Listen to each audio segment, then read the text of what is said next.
So this is just a podcast talking about the Divine Princess again. I just wanted to let her know that this New Year's, you Divine Princesses out there, don't be getting drunk, okay? I mean, too drunk or anything.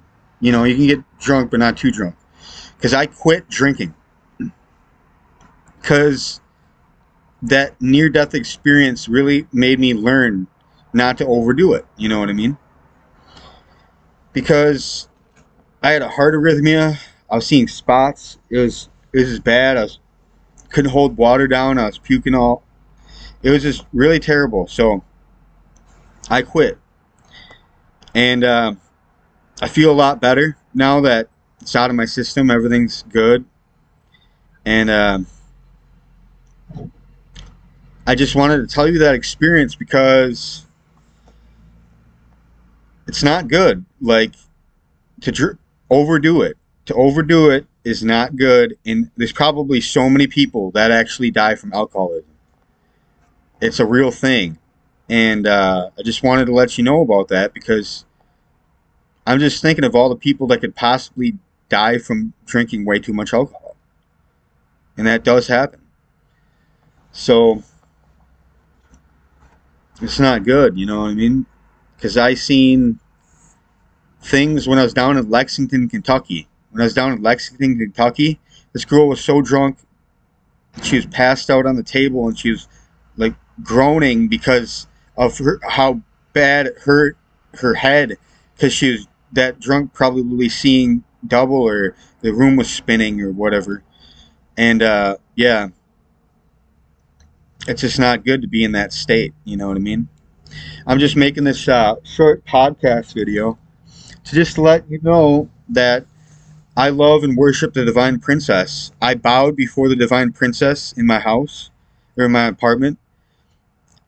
There's the pictures of the blood flowers. That's representing the divine goddess and the divine princess. So I was bowing before that and say, I worship and love the divine goddess and the divine princess.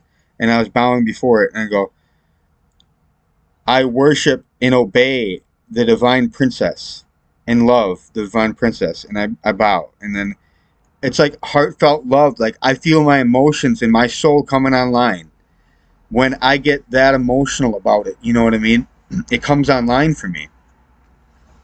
So, and yeah, like, you know, that psych med fluvenazine, well, it's not so much of a bad psych med because my bodily functions are operating at full capacity where it's not inhibiting any faculty in my being, okay? And what it's basically doing is it's controlling my anger. It's a, it just controls your anger. That's what it's meant to do, I think. It's like an attitude adjustment type medicine.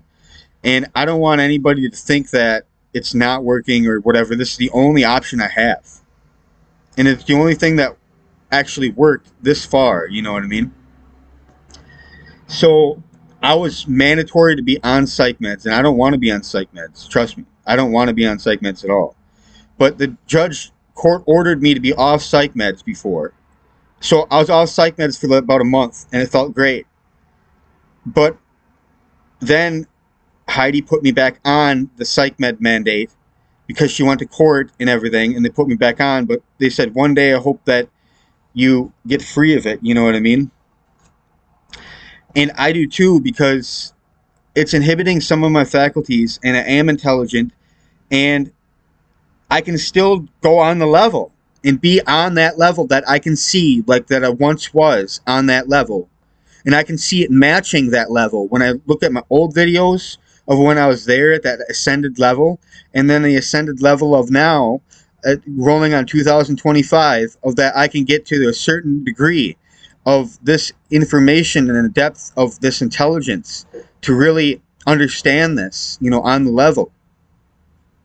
So what I'm trying to say is that when I can see the degree of the height of perfection, when I reach that degree and get to the capability of that loud, perfected voice that's perfect, that is the song, that is the whole manifestation of the orchestra, that is what I'm talking about, to be totally one with that, to be It's totally orchestrated in the moment of being one with what you're orchestrating as an articulate masterpiece. And what I do to make these masterpieces is it's a flow state of the oneness of the correlation in my mind. Like if I go, I might not sing this exactly because I'm not in the correlation of the singing state right now. It's more of the podcast state, in my mind. So the orchestrament might not be the same, but I'm going to try to make a little orchestrament to the voice. It goes,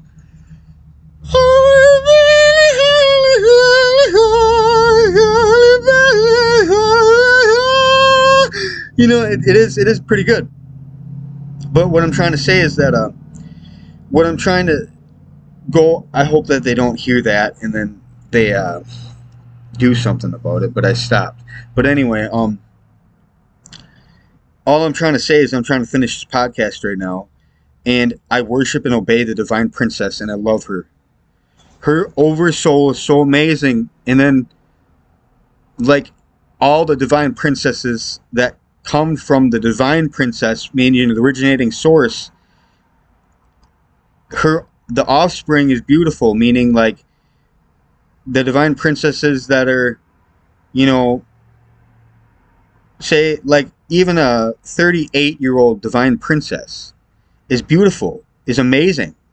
Like I was in love with Susie this, a long time ago. But what I'm trying to say is that I moved on now, but what I'm trying to say is that I still love her in my heart, all my memories with her. I still love Susie. But, it's just, this is, yeah, like, I love the Divine Princess, and I worship that, and I need that in my life, and I don't take it for granted, like most people do. And this is what I'm trying to say to all of you, that we can't take life for granted, and we got to make it the best that we can possibly make it. That's why I'm trying to publish this book pretty soon. Yep. Anyway, have a good day, Divine Princess. Neo worships Divine Goddess, Divine Goddesses. I hope you're doing amazing. Neo worships Divine Princesses, Divine Princesses. I hope you're doing amazing. And guess what? The Divine Goddess and Divine Princess are the same thing. They're just, the average. Her souls are just amazing. All right, bye.